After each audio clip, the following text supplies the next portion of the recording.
Les secours français et belges ont décidé de travailler davantage ensemble. Objectif, être plus rapide et plus nombreux en cas d'accident majeur à la frontière, notamment autour de Moucron et de Tourcoing. Hier, pour apprendre à se coordonner, les autorités des deux pays ont mis en place un scénario catastrophe. 3 accidents en un, avec 350 personnes mobilisées, des pompiers et des services de secours. C'est un reportage de nos confrères de nos télés en Belgique. Côté accident, une moto, des voitures, un bus et un camion-citerne. Côté secours, des voitures de pompiers, des ambulances, un hôpital de campagne et même 2 hélicoptères.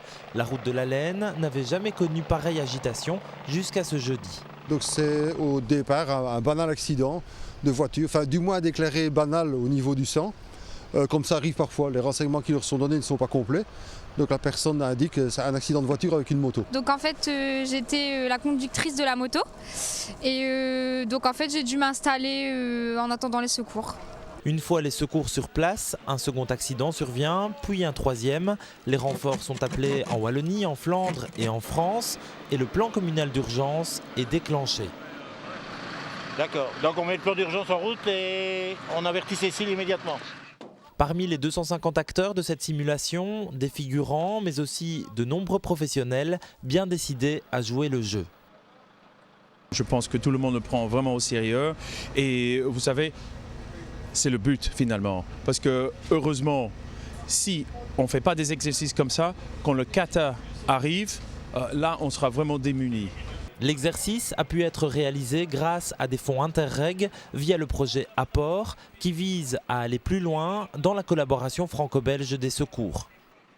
Notre position géographique est telle qu'on est amené presque au quotidien de collaborer avec nos collègues français. Mais ici, c'est un exercice de plus grande ampleur qui concerne la province de Hainaut et le département du Nord ou la zone de défense Nord. Donc on est à un autre échelon aujourd'hui. Donc ici le centre de crise où sont naturellement disposés les grands responsables entre guillemets de toutes les opérations et surtout ça permet de travailler très calmement avec énormément d'informations puisqu'on est tous avec un poste de téléphone, des liaisons radio et ça permet de prendre la direction des opérations. Vous avez déjà vécu un vrai centre de crise, notamment avec l'explosion de l'anoline Stella. Ça ressemble à la réalité ou bien c'est très calme ici finalement? Ici c'est très calme, dans la réalité c'est beaucoup plus nerveux parce que nécessairement il y a du danger, il y a des blessés éventuellement, même si aujourd'hui il y en a mais c'est pour un exercice et là ce sont des vrais donc il y a risque parfois d'explosion etc.